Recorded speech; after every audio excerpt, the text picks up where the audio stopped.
We will discuss about autoimmunity. What is autoimmunity? नाम तो सुना होगा आप लोगों ने। कौन कौन से चैप्टर हो गए आपके पैथोलॉजी के? पैथोलॉजी पढ़ रहे हो ना? कौन कौन से चैप्टर हो गए? इन्फ्लेमेशन हो गया, सेल इंजरी हो गया, और किडनी पैथोलॉजी भी चल रही है। इम्यूनिटी स्टार्ट हुआ है। इम्यूनिटी जानते हो सब लोग? इम्यूनिटी वर्ड तो सुना ही होगा। What is immunity? और फिर दूसरा वर्ड जुड़ गया आगे, ऑटो इम्यूनिटी। फिर ये बेनिफिशियल है या हार्मफुल है? हार्मफुल है। इम्यूनिटी बेनिफिशियल है।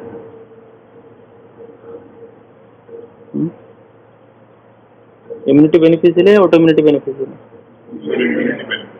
ऑटो इम्यूनिटी नहीं है। और ऑटो इम्यून डिजीज, दोनों वर्ड अलग अलग है। Auto immunity, auto immune disease, क्या डिफरेंस है दोनों में? तुम लोग पैथोलॉजी पढ़ रहे हो ना, चलो समझ जाओ। Questions will be asked like this: describe the pathophysiology of autoimmune disease. They will ask about pathophysiology. आपके इसमें भी है पैथोलॉजी में, ठीक है, उसमें क्वेश्चन पूछ सकते हैं। And describe the genetic basis of autoimmune disease. These are the 2 points. What is the pathophysiology? Central clinical features of the immune system is the capacity to mount an inflammatory response to potentially harmful foreign material while avoiding damage to self tissue. आपको 3 word याद रखना है। Remember this 3 word. Inflammatory response, ठीक है, inflammatory response होना चाहिए, ठीक है। इन्फ्लेमेशन मीनिंग समझते हो सब? What is inflammation? होता है न्यूट्रोफिल्स, फेगोसाइट सब आ जाती है कोई से इंसल्ट के against, that is inflammation. Means inflammatory response should be there against foreign material. Means बाहर से बॉडी में कोई भी पार्ट इन्वेड कर रहा है, बैक्टीरिया, वायरस, उसके अगेंस्ट इन्फ्लेमेटरी रेस्पॉन्स।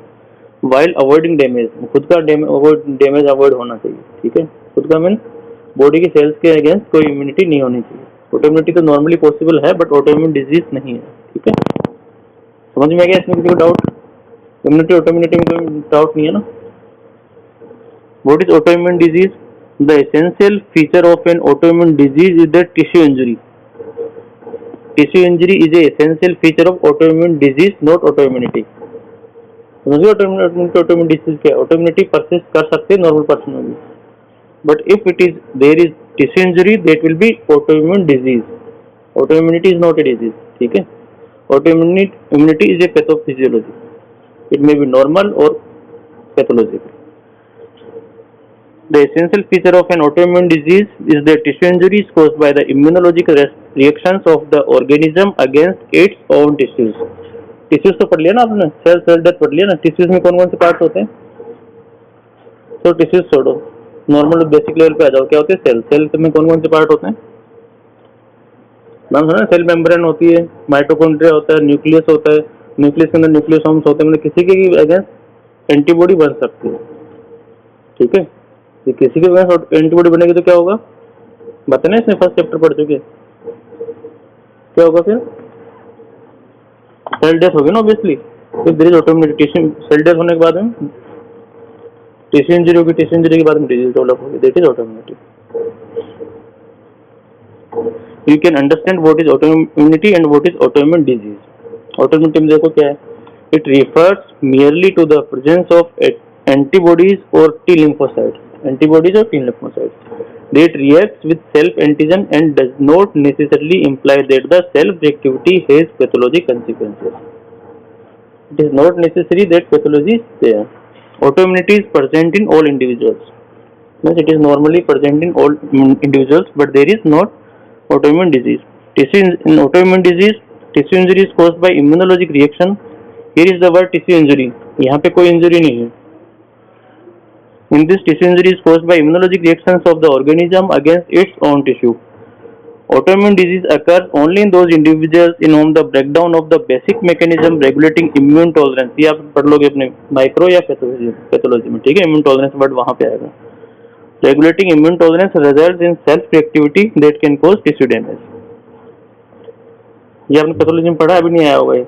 इसमें क्या होते हैं? जेनेटिक फैक्टर्स, ये पर्सन टू पर्सन वेरी करते हैं। MCH gene, non MCH gene, complements and environmental factors, drugs, infection, toxin. ये इन्फेक्शन का कौन सा एग्जांपल है? ये किसी पेशेंट को डेंगू फीवर हो गया, उसके बाद में क्या होता है? नाम सुना है? Idiopathic thrombocytopenia, Have you seen that? You heard that word? Immune thrombocytopenia, autoimmune thrombocytopenia. Dengue में क्या होगा? बॉडी इम्यूनिटी लाती है। इम्यूनिटी से क्या होता है? डेंगू के वायरस के अगेंस्ट इन्फ्लेमेटरी रेस्पॉन्स होता है। फिर कई बार क्या होता है? बॉडी के उन किसी के अगेंस्ट हो जाता है, दैट इज प्लेटलेट।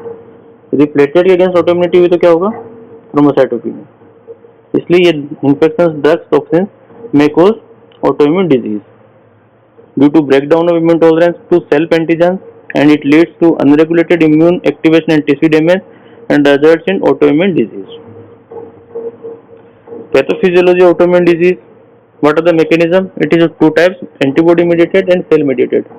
नाम सुना? एंटीबॉडी और सेल का नाम सुना नहीं तो हो गया होगा आपके। माइक्रो हुआ नहीं, हो गया, माइक्रो कवर हो गया। What is antibody? Antibody, antigen, antigen antibody reaction, immune complexes, complement, opsonization, ये सब पढ़ लिया होगा आपने। First is antibody mediated, second is cell mediated. Antibody mediated 6 types की पैथोफिजियोलॉजी है इसमें। First is blocking or inactivation. कोई सा भी बॉडी में मैकेनिज्म है, एंजाइमेटिक या नॉन एंजाइमेटिक, कोई सी भी रिएक्शन है जो बॉडी में मैकेनिज्म कोई सी भी ऑर्गन फंक्शन से रिलेटेड है, वहां पे क्या होगा? Either blocking or inactivation. Means जो भी एंजाइम पे काम कर रहा है क्या होगा वहां पे? उसका एक्शन बंद हो जाएगा। ब्लॉक कर दिया ना उसको एंटीबॉडी ने, it results in blocking or inactivation. Stimulation में क्या होगा? जो नॉर्मल एंजाइम काम कर रहा है जो रिसेप्टर पे, वो वही एग्जैक्ट काम ये ऑटो एंटीबॉडी करेगी, and it will increase the function of that. Next is complement activation. Complement आपने सुना है, complement immune complex formation, opsonization and antibody dependent cellular cytotoxicity. आपको 6 वर्ड याद होने चाहिए, आपकी पैथोलॉजी में माइक्रो कहीं पूछ सकते हैं, ठीक है।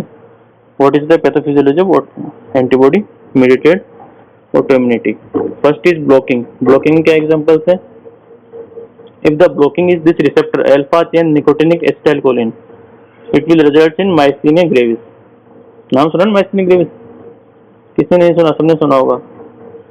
If it is against phospholipid beta 2 glycoprotein 1, it is anti phospholipid syndrome. ये बातें पढ़ोगे आप लोग सब। If it is against insulin receptor, insulin resistant diabetes mellitus. किस तरह से काम करेगा? यहाँ पे एग्जांपल है, इंसुलिन रिसेप्टर है, जहां भी इंसुलिन रिसेप्टर है वहां पे कौन अटैच होगा? इंसुलिन रिसेप्टर पे क्या चीज अटैच होती है नॉर्मल फंक्शन के लिए? किसी का ध्यान आने में सिंपल इंसुलिन अटैच होगा ना इंसुलिन रिसेप्टर पे। इसमें क्या सोच रहे हो? और एंटीबॉडी बन गई तो एंटीबॉडी वहां अटैच हो गई, इंसुलिन अटैच नहीं हो पाएगा। कितने इंसुलिन दो पेशेंट को, it will not be useful. Means it is insulin resistant diabetes mellitus against intrinsic factor pernicious anaemia. These are the example. यहां देख रहे हो ये कौन सी डिजीज का है एग्जांपल है? Myasthenia gravis. लेफ्ट साइड में नॉर्मल है, राइट साइड में डिजीज है। लेफ्ट साइड देखिए एसिटाइलकोलिन रिलीज हो रहा है, ये फिजियोलॉजी में पढ़ लिया ना आप लोगों ने। नर्व एंडिंग से एसिटाइलकोलिन रिलीज हो रहा है, नीचे का जो एंटीबॉडी रिसेप्टर है, रिसेप्टर पे अटैच हो रहा है। जैसे ही दोनों अटैच होते हैं, ये देखो रेड रेड जो डॉटेड है, एंड रिसेप्टर ग्रीन कलर्ड, क्या होगा इसे? कॉन्ट्रैक्शन। एंड लेफ्ट साइड क्या है? राइट साइड एसिटाइलकोलिन रिलीज हो रहा है and receptor is also there, both are normal, but in between these there is anti-acetylcholine receptor antibody, means it will attach to receptor, so receptor will not be available for acetylcholine and it won't result in contraction, and what will be the result? Paralysis. Next is stimulation. If it is against TSH receptor, it is Graves' disease. TSH receptor पे कौन सा attach होता है? TSH receptor पे क्या attach होगा? Simple TSH. क्या करता है ये तो आप लोगों को मुझे पढ़ाना चाहिए, तो आप फिजियोलॉजी में पढ़ चुके हैं। क्या करेगा? Thyroid stimulating hormone, means it will stimulate thyroid gland to increase the production of T3 and T4, ठीक है। इसी के ग्रेव्स डिजीज में क्या होगा फिर? It is stimulating that receptor, means it is function, its function is like TSH. तो TSH function कर रहा है वही फंक्शन ये ऑटो एंटीबॉडीज करेगी। तो क्या होगा? इंक्रीज स्टिमुलेशन होगा विदाउट एनी नेगेटिव फीडबैक। अब जो नॉर्मल पे तो बॉडी नेगेटिव फीडबैक कर सकती है, इस पे नहीं करेगी। It will result in Graves disease. इसी तरह से proteinase 3 that is ANCA. ANC क्या है? ये anti neutrophilic cytoplasmic antibody. It will result in granulomatosis, cholangitis, against epidermal cadherin and desmoglein third, pemphigus vulgaris. This is Graves disease, जो example बताया ना वही है। देख रहे हो सिंपली क्या होता है, टीएसएच अटैच हो रहा है टीएसएच रिसेप्टर पे, and it will stimulate synthesis of hormone and regulated production. नीचे वर्ड लिखा regulated production, means it is regulating by negative feedback by pituitary gland. Right side क्या है, auto antibodies attach to receptor and result is unregulated, that is regulated, this is unregulated production of thyroid hormone. Autoantibodies can also interfere with normal physiology function of cells. Autoantibodies to hormone receptors can lead to stimulation, either stimulation or inhibition of cell function through interference with receptor signaling. ये दो example है, एक तरफ Graves disease है, means auto antibody क्या करिए, stimulate करिए, और लेफ्ट साइड के हाशिमोटोस थायराइडाइटिस, ये क्या कर रहा है, सेल नेक्रोसिस, सेल डेथ कर रहा है। एक तरफ सेल डेथ है, सेल डेथ भी कर सकती है ऑटो एंटीबॉडी, ठीक है, और एक तरफ स्टिमुलेशन कर रही है रिसेप्टर का। If there is cell death, it is Hashimoto's thyroiditis, means auto immunity यहाँ क्या करवा रही है, हाइपरथायरॉइडिज्म। एक तरफ तो करा रही है वही auto antibody, different auto antibody है पर उसी जगह पे काम कर रही है। एक तरफ क्या हो रहा है, हाइपोथायरॉइडिज्म, और दूसरी तरफ hyperthyroidism. Next is complement activation, example is alpha 3 chain of collagen 4, it is Goodpasture syndrome. Immune complex formation, ये आपके विजन एंट्रेंस में आते हैं ये क्वेश्चन, एग्जैक्ट सेम थिंग वो क्वेश्चन पूछ सकते हैं। Target is double stranded DNA, disease is SLE against immunoglobulin rheumatoid arthritis. Opsonization, platelet GP2B3 inhibitor, disease is autoimmune thrombocytopenic purpura against RH antigen autoimmune hemolytic anemia. यहाँ देख रहे हो opsonization का example आप लोग पढ़ चुके होंगे, तो यहाँ पे आरबीसीज है, एंटी आरबीसी इम्यूनोग्लोबुलिन है, both is attached, there is immune complex and it is deactivated by macrophages, destructed by macrophages, and there is haemolysis and spherocytes are released. This is autoimmune hemolytic anemia, वो same. Antibody dependent cellular cytotoxicity, वो example दिखाया था, cellular cytotoxicity and there is cell death, that is Hashimoto's thyroiditis. Target is thyroid peroxidase and thyroglobulin. ध्यान रखना Hashimoto's thyroiditis में initial hyperthyroidism भी possible है, ठीक है। कोई भी सेल डेथ होती है वहाँ पे थायराइड हार्मोन स्टोर्ड है ऑलरेडी, जैसे ही सेल डेथ होती है जितने भी हार्मोन स्टोर्ड हो सडनली रिलीज हो सकते हैं, it may lead to hyperthyroidism, transient hyperthyroidism, and later it will lead to hypothyroidism. This is example of hypo and hyperthyroidism. Next is cell mediated. Two ways of cell mediated autoimmunity, one is cytokine production and cellular cytotoxicity. Cellular cytotoxicity targets are not known. During cytokine production cytotoxicity there is rheumatoid arthritis, multiple sclerosis, type 1 diabetes mellitus. In cellular cytotoxicity disease is type 1 diabetes mellitus, type 1 different, type 2 different है, ठीक है, आप लोग पढ़ लो. What is the genetic basis of autoimmune disease? Genetic होगी क्या आप लोगों को ऑटोइम्यूनिटी? नहीं, मोस्टली कॉम्प्लेक्स पॉलिजन, ये थोड़ा सा टफ है, ठीक है, ध्यान से देख लेना इसको. It is genome-wide association studies, linkage analysis in families and interbreeding studies in animals have revealed some of the common variants. That is polymorphism of genes that may contribute to different autoimmune disease. There are three main groups of genes. First is association of MHC allele with autoimmunity. MHC means polymorphism in non-HLA genes, inherited single gene abnormality. Evidence in humans that there are susceptibility genes for autoimmunity comes from families and especially from studies of twins.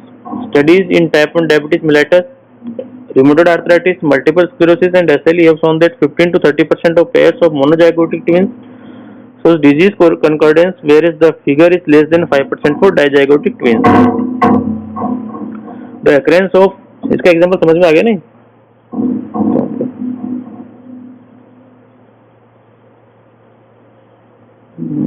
Monozygotic में ज्यादा है, क्यों? Maximum में लगभग same jeans होंगे, ठीक है, इसलिए जेनेटिक बेसिस को प्रूव कर रहा है. The occurrence of different autoimmune disease within the same family suggested that certain susceptibility genes may predispose to a variety of autoimmune disease. What is polymorphism? Genome-wide association studies identified polymorphism in individual genes that are associated with specific autoimmune disease. More than 50 genetic polymorphism associated with one or more autoimmune disease have been identified to date. Some genes are associated with multiple autoimmune disease, whereas others are specifically associated with only one autoimmune condition. Clusters of genetic risk factors. Recent genetic evidence suggests that clusters of genetic risk factors can commonly be found in groups of autoimmune disease. Four general clusters have been identified. First is with six genetic polymorphism. Examples are Crohn's disease, psoriasis, multiple sclerosis. You have to remember the first six. Second is 8 polymorphism, celiac disease, rheumatoid and SLE. Third is 7 and fourth is 12. ठीक है, तुम चारों याद रखने. 6, 8, 7 and 12. Third, 7 polymorphism. Example: type 1 diabetes mellitus, multiple sclerosis, rheumatoid arthritis. And fourth, more than 12 polymorphism. Type 1 diabetes mellitus, rheumatoid arthritis, celiac disease, and Crohn's and SLE. Autoimmune disease with widely different clinical presentation and pattern of organ involvement could involve similar pathogenic pathways. What is single gene abnormality? In recent years, genome-wide association studies have demonstrated a variety of other genes that are involved in human autoimmune disease. Most genes individually confers a relatively low risk for autoimmune disease and are found in normal individuals. No gene has been identified that is essential for autoimmune disease. The strongest consistent association for susceptibility to autoimmune disease is with particular MHC alleles. It has been suggested that the association of MHC genotype with autoimmune disease relates to differences in the ability of different allelic variations of MHC molecules to present autoantigen peptides to autoreactive cells. Specific MHC genes products may themselves be the source of peptides that can be recognized by T cells. Peptides are क्या होते हैं? Peptides are proteins or proteins ना. Cross activity between such MHC peptides and peptides derived from proteins produced by common microbes may trigger autoimmunity by molecular mimicry. आप देखते हो जितने भी bacteria हैं उनके अंदर प्रोटीन्स के बहुत सारे स्ट्रक्चर्स होते हैं. There will be autoimmunity against that structures. However, MHC genotype alone does not determine the development of autoimmunity. Identical twins are far more likely to develop the same autoimmune disease than MHC identical non-twin siblings. This observation suggests that genetic factors other than the MHC affect disease susceptibility. This is the example: gene mutation may be due to environmental drugs, many factors, HLA, GWAS, and epigenetic factors. Either direct or indirect effect, it will disturb innate and adaptive immune response with resulting breach of tolerance and autoimmunity. ठीक है, ये आप details में आगे पढ़ोगे HLA सब कुछ. ठीक है, थैंक यू.